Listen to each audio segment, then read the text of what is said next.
development of severe Barely weather, caught it. including large hail and damaging winds in and close to the watch area. While severe weather may not be imminent, persons should remain alert for rapidly changing weather conditions and listen for later statements and possible warnings.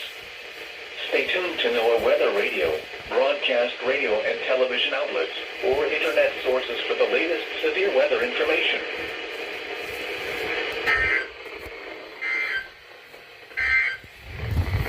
The National Weather Service has issued Severe Thunderstorm Watch number 24, effective until 6 p.m. Eastern Standard Time.